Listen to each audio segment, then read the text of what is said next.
दोस्तों, आज मैं आपको राष्ट्रीय राजधानी दिल्ली के उस सबसे चर्चित कत्ल की सच्ची कहानी बताने जा रहा हूं, जिसकी गूंज ना सिर्फ पूरी दिल्ली में, ना सिर्फ पूरे भारत देश में, बल्कि पूरी दुनिया में कई सालों तक गूंजती रही थी।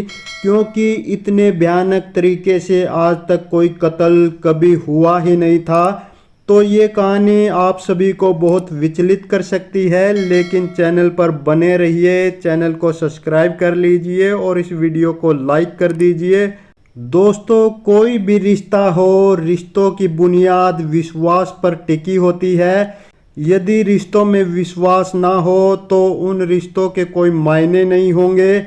आज की जो सच्ची कहानी मैं आपको सुनाने जा रहा हूँ, इस सच्ची घटना में एक आदमी अपनी पत्नी से दुखी हो जाता है, परेशान हो जाता है और वो उसका कत्ल कर बैठता है। कत्ल करने के बाद जब लाश को ठिकाने लगाता है तो इस बात की गूंज पूरे हिंदुस्तान में गूंज जाती है। हालांकि वो व्यक्ति लगभग 23 साल तक जेल में रहता है और जेल से बाहर निकलने के बाद जब वो आम लोगों की तरह घूम रहा था, तब एक पत्रकार ने उससे एक सवाल पूछा कि क्या तुम्हें डर नहीं लगता, क्या तुम्हें याद नहीं आती जो तुमने किया है। वो कहता है कि जो मैंने किया है वो बहुत गलत था।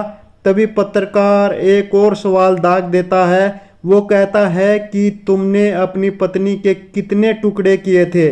बस इतना पूछना था और वो खामोश हो जाता है, शांत हो जाता है। लेकिन हजारों अखबारों के पन्ने, टेलीविज़न, सोशल मीडिया, तमाम ऐसी जगह हैं जहां पर उन टुकड़ों के बहुत सारे अंश आपको आज भी देखने को मिल जाएंगे।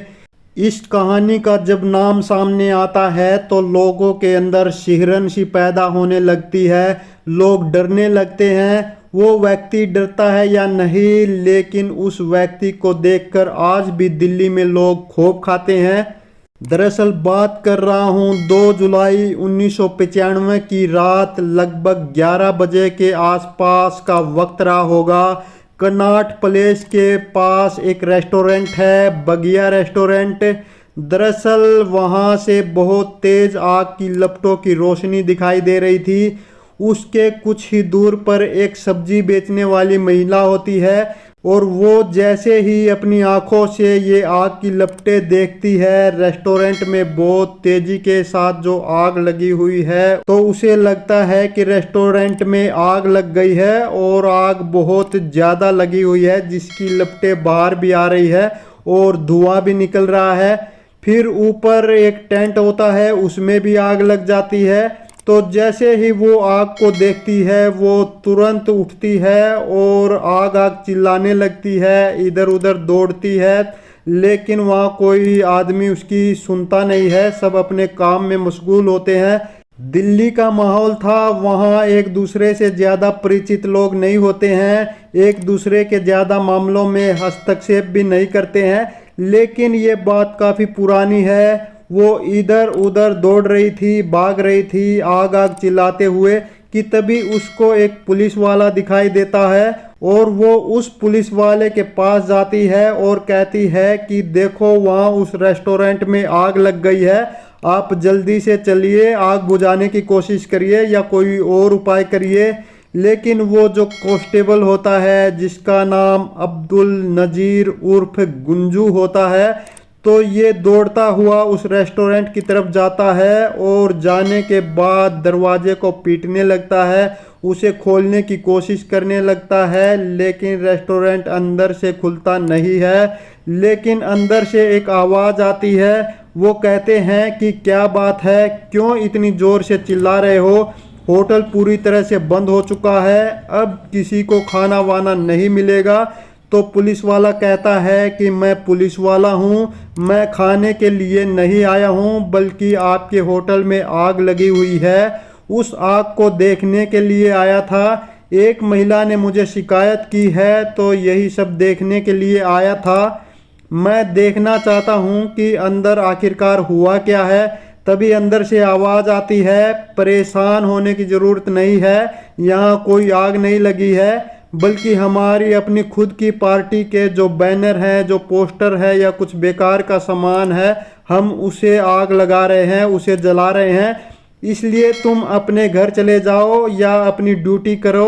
वो पुलिस वाला थोड़ा सा मायूस होकर, नर्वस होकर वहाँ से वापस चल जरूर पड़ता है, लेकिन उसके दिमाग में, उसके मन में शंका थी कि कुछ न कुछ तो गड़बड़ जरूर है, कुछ न कुछ तो गलत जरूर हो रहा है अंदर।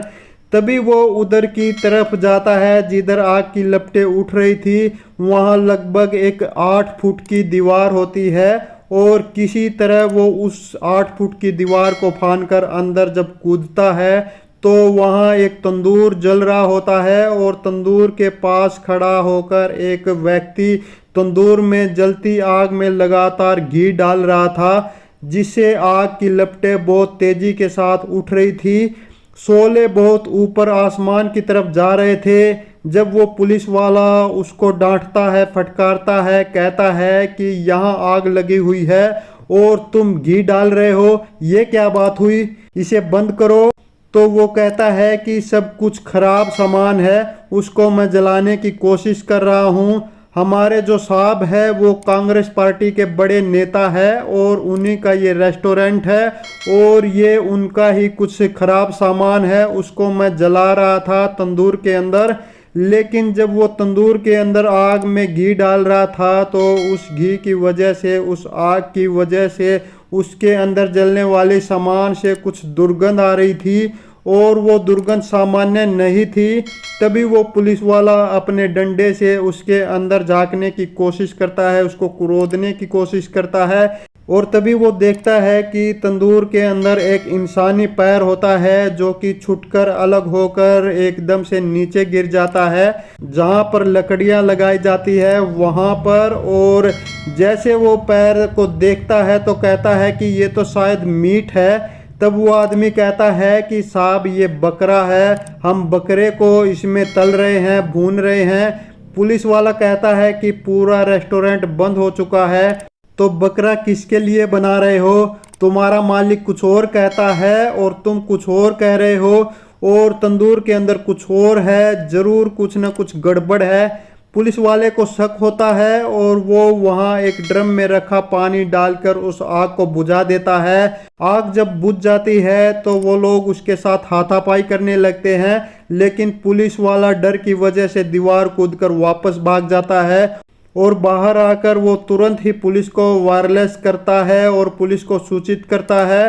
और लगभग रात का 1 बज जाता है। 1 बजे तक पुलिस वहां पहुंच जाती है। आसपास के कुछ और लोग भी पुलिस को देखकर वहां पहुंच जाते हैं। तब पुलिस और लोगों को देखकर वो व्यक्ति जो होता है, जो कि उस रेस्टोरेंट का मालिक होता है, वो वहां से तुरंत भाग जाता है, जिसका नाम सुशील शर्मा होता है। लेकिन जो अंदर एक और आदमी होता है जो आग जला रहा था, तंदूर में घी डाल रहा था, तो उसको भागने का मौका नहीं मिलता है। पुलिस अंदर आकर उसे गिरफ्तार कर लेती है और उस तंदूर के अंदर से एक लाश को बाहर निकाला जाता है। लाश 70 से 80% तक जल चुकी थी।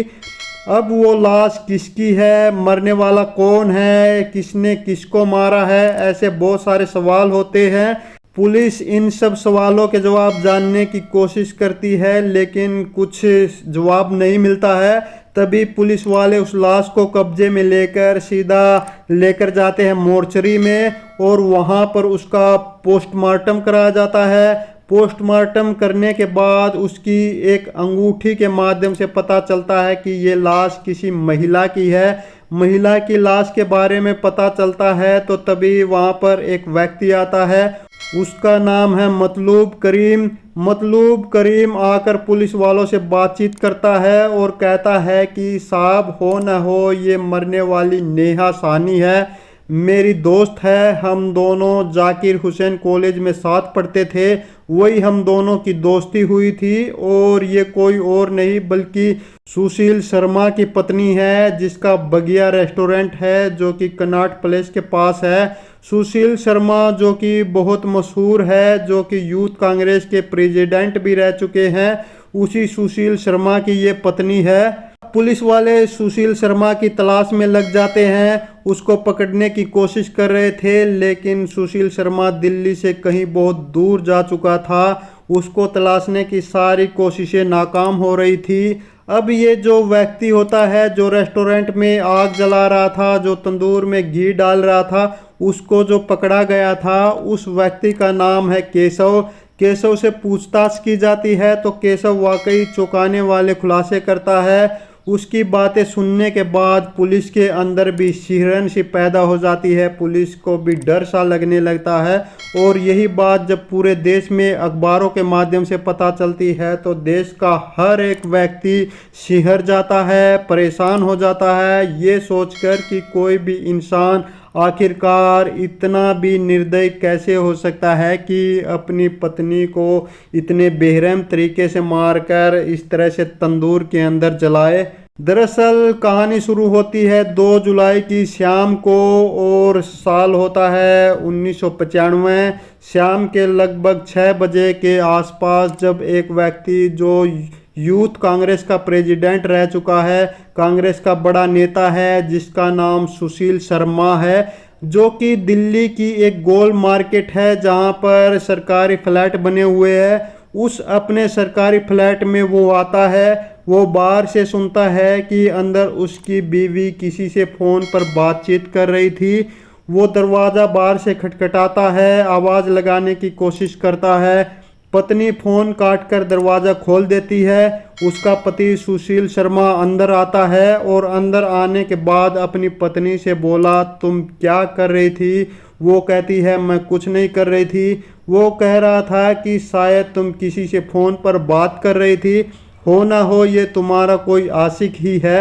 लेकिन उसकी पत्नी इस बात से मना कर देती है। इसी बीच में पति और पत्नी के बीच में कहासुनी शुरू हो जाती है और ये कहासुनी किस वक्त मारपीट में बदल जाती है इस बात का पता ही नहीं चलता है। यहाँ सुशील शर्मा को इतना गुस्सा आता है कि वो जल्दी से अपने घर के अंदर जाता है, जहाँ से अलमारी में उसका खुद का एक लाइसेंसी रिवॉल्वर रखा होता है। उस रिवॉल्वर को लेकर आता है और अपनी पत्नी के ऊपर तान देता है और कहता है कि बोल बोल वो कौन था फ़ोन पर, मैं उसका नाम जानना चाहता हूँ। यदि तुमने नहीं बताया तो मैं अभी यहीं के यहीं तुम्हें ख़त्म कर दूंगा। लेकिन पत्नी नहीं बताती है। तभी वो अपने उस लैंडलाइन फ़ोन को रिडायल करता है। रिडायल करने के बाद एक आवाज़ आती है, हेलो कौन बोल रहा है? उधर से एक आदमी की आवाज़ आती है। इधर से वो शांत रहता है, लेकिन उधर से आवाज़ आती है कि मैं बात कर रहा हूँ मतलूब करीम। जैसे ही मतलूब करीम का नाम आता है, इतना गुस्से में हो जाता है सुशील शर्मा कि तुरंत ही नेहा साहनी के ऊपर गोली चला देता है। जब गोली चलाता है तो गोली छटक जाती है और सीधे जाकर दीवार में लगती है। वो फिर एक और गोली चलाता है, वो नेहा साहनी की गर्दन पर लगती है। फिर एक और तीसरी गोली चलाता है और ये तीसरी गोली नेहा साहनी के भेजे में लगती है और उसकी वहीं हाथों हाथ मौत हो जाती है। मौत होने के तुरंत बाद सुशील शर्मा को होश आता है कि उसने ये क्या कर दिया। उसे लगता है कि यहाँ कुछ न कुछ तो गलत हुआ है, शायद ये नहीं होना चाहिए था। वो बैठकर सोचता है कि आखिरकार करूँ तो क्या करूँ। लगभग आधा घंटा बीत जाता है, तब उसे लगता है कि अब मुझे इस लाश को ठिकाने लगा देना चाहिए। घर में जगह जगह खून पड़ा हुआ था। वो अपनी पत्नी को एक बड़ी सी पॉलीथीन में रखकर एक बोरी में पैक करता है और बोरी में रखने के बाद वहाँ की सफाई करता है। सफाई करने के बाद अपनी उस पत्नी की डेड बॉडी को गाड़ी की डिक्की में रखता है और उस गाड़ी को वो लेकर चल पड़ता है लाश को ठिकाने लगाने के लिए। लेकिन कहाँ ठिकाने लगाए, क्योंकि वो उस जगह का एक जाना माना व्यक्ति होता है। ऐसा कौन व्यक्ति था जो उसे नहीं पहचानता था? दिल्ली उस वक्त इतना बड़ा, इतना भीड़ भाड़ वाला इलाका नहीं होता था। लेकिन रात को जब वो सड़कों से निकल रहा था तो आगे भी गाड़ियाँ थी और पीछे भी गाड़ियाँ चल रही थी। उसको लाश को कहीं ठिकाने लगाने का वक्त नहीं मिल पा रहा था। रात के 8:30 बजे से चलता चलाता 10:30 बज जाते हैं। तब उसे लगता है कि वो अब लाश को ठिकाने नहीं लगा पाएगा। इसलिए वो अपनी उस गाड़ी के साथ सीधा पहुंचता है कनॉट प्लेस के अपने बगिया रेस्टोरेंट में। वो बहुत ज़्यादा परेशान था, कांप रहा था, डर रहा था। वो गाड़ी जल्दी से खड़ी करता है और अपने मैनेजर केशव से कहता है कि जितना भी लोग खाना खा रहे हैं सबको यहाँ से जल्दी से भगाओ। केशव कहता है कि साहब सब लोग खाना खा रहे हैं और होटल में लोग और भी आ जाएंगे। रात के 12 बजे तक हमेशा होटल चलता है, लेकिन अभी तो 10:30 ही बजे हैं। लेकिन वो कहता है कि ये मेरा ऑर्डर है कि जितना जल्दी हो सके इस रेस्टोरेंट को तुरंत बंद किया जाए। जितने भी लोग यहाँ पर काम करने वाले हैं उन सब को यहाँ से भगाया जाए। तो तब उसका मैनेजर केशव कहता है कि सर किसी को भगाने की ज़रूरत नहीं है, जो आदमी खाना खा रहे हैं उनको खाने दो, नए लोगों को हम लेंगे नहीं, और जितने लोग खाना खा रहे हैं बस उनको ही खाने दो। आधा घंटे के करीब लग जाता है, सब लोग खाना खाकर वहाँ से निकल जाते हैं। होटल में जितने भी काम करने वाले कर्मचारी थे वो भी यहाँ से चले जाते हैं। होटल को पूरी तरह से बंद कर दिया जाता है, लाइट ऑफ कर दी जाती है। लाइट ऑफ करने के बाद अब यहाँ बैठकर सुशील शर्मा अपने मैनेजर केशव को पूरी कहानी सुनाता है कि आज उसके साथ क्या हुआ है। तब वो कहता है कि तुम मेरी मदद कर दो, मैं बहुत बुरी तरह से फंस चुका हूँ। गाड़ी की डिग्गी के अंदर उसकी पत्नी की लाश रखी हुई है, जल्दी से उसे लेकर आओ। दोनों तैयार हो जाते हैं उस लाश को ठिकाने लगाने के लिए, लेकिन उनको कोई तरकीब सूझ नहीं रही थी। लेकिन जब वो लाइटें बंद कर रहे थे तो तंदूर में आग जल रही थी। तब वो केशव कहता है कि साहब क्यों न इस लाश को इस तंदूर के अंदर डालकर जला दिया जाए, क्योंकि तंदूर का जो साइज़ था वो सामान्य से कहीं ज़्यादा बड़ा था, उसमें कोई भी व्यक्ति आराम से आ सकता है।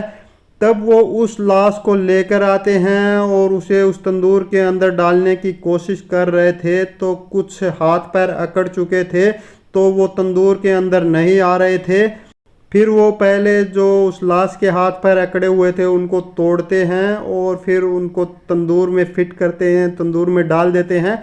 तो इस तरीके से वो पूरी लाश को उस तंदूर में डालकर जलाने लगते हैं, लेकिन आग जल नहीं रही थी। बार बार कोशिश करने पर भी जब आग नहीं जलती है तो रेस्टोरेंट के अंदर जितना भी खराब सामान रखा हुआ है, जितने भी पार्टी के बैनर पोस्टर थे, उन सब को डालकर जलाते हैं, लेकिन आग फिर भी पूरी तरह से जल नहीं पाती है।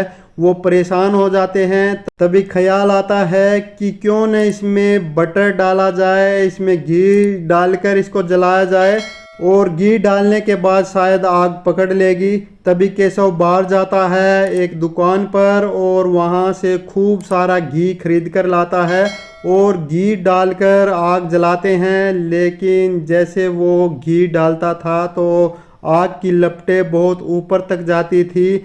ऐसा लगता था जैसे कि रेस्टोरेंट में आग लग चुकी है। और यही रेस्टोरेंट के बहुत ही करीब एक महिला होती है जो सब्जी बेचा करती थी। उसकी नज़र इस आग पर पड़ती है, वो समझती है कि रेस्टोरेंट में आग लगी हुई है, तो वो इसके बारे में वहाँ पर एक पुलिस वाले को बताती है। वो पुलिस वाला एक कांस्टेबल अब्दुल नाजिर गुंजू होता है और कांस्टेबल रेस्टोरेंट का दरवाज़ा खुलवाने की कोशिश करता है। दरवाज़ा नहीं खोलते हैं तो एक दीवार कूदकर वो अंदर पहुंचता है। वहाँ अंदर वो अपनी आंखों से जो मंजर देखता है उसको देखकर उसकी भी हालत ख़राब हो जाती है।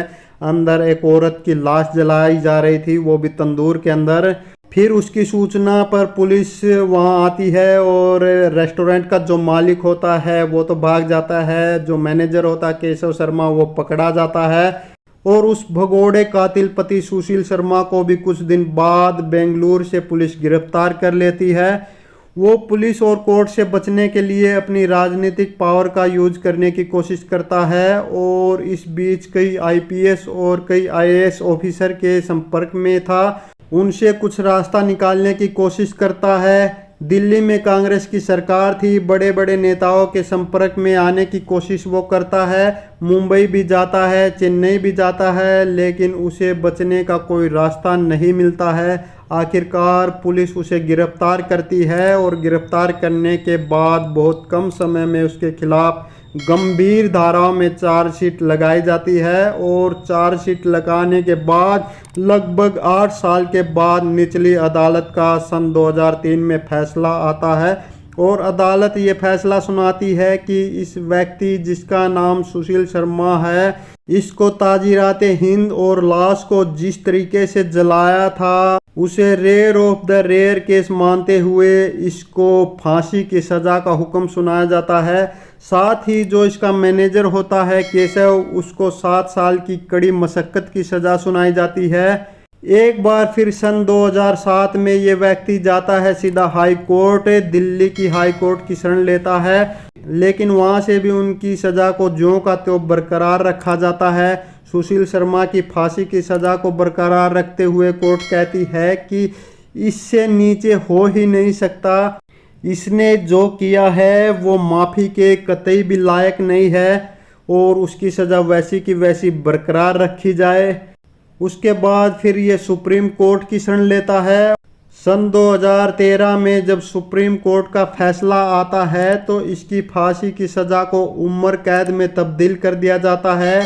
जेल में रहते हुए उसके स्वभाव में काफ़ी बदलाव आता है, वो संत बन जाता है, महात्मा बन जाता है, वही रहकर लोगों को उपदेश देता था, वही रहकर लोगों को अच्छी अच्छी शिक्षाएं देता था। जेल प्रशासन को लगता था कि ये पूरी तरह से सुधर चुका है और वाकई में ही वो सुधर चुका था।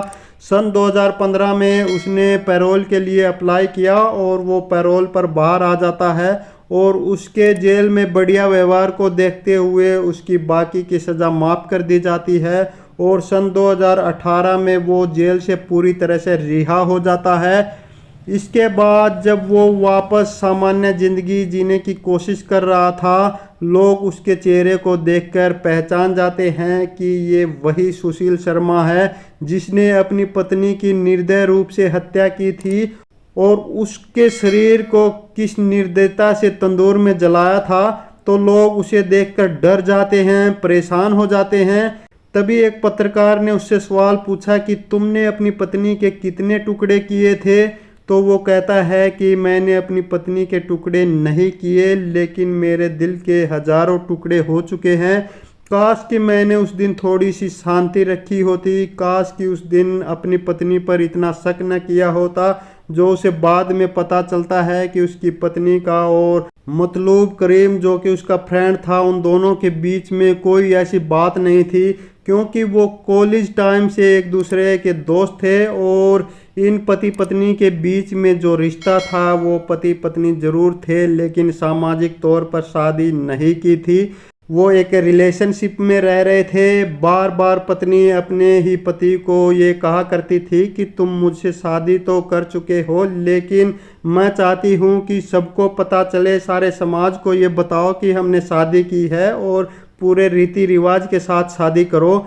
वो तीनों ही यानी करीम, सुशील शर्मा और नेहा सानी तीनों ही कांग्रेस के नेता होते हैं। तीनों जब मिलते थे आपस में बातचीत किया करते थे। बातचीत करने के दौरान ही सुशील शर्मा को उन पर बार बार शक होता था कि नेहा का मतलूब करीम से अफेयर है, उनका कहीं न कहीं दोनों का आपस में चक्कर चल रहा है। इस बात को देखते हुए वो अपनी पत्नी से गुस्सा करता था और उस दिन वो अगर फ़ोन को रिडायल नहीं करता और रिडायल करने के बाद उधर से मर्द की आवाज़ नहीं आती, क्योंकि रिडायल करने के बाद ही उसे पता चला था कि सामने मतलूब करीम है और उन पर पहले ही उन दोनों पर उसको शक था, तो उसके बहुत गुस्सा आया और गुस्से में उसने अपनी पत्नी को मार डाला। लेकिन 23 साल के बाद जब वो जेल से बाहर निकलता है तो उसके पास कुछ भी नहीं होता है सिवाय बर्बादी के। तो दोस्तों, ये कहानी आपको परेशान तो करती है लेकिन शिक्षा भी बहुत देती है कि गुस्से में क्या क्या हो जाता है। तो इस कहानी में इतना ही। जल्द ही मिलते हैं ट्रू क्राइम में एक और नई ट्रू क्राइम की कहानी के साथ। तब तक नमस्कार।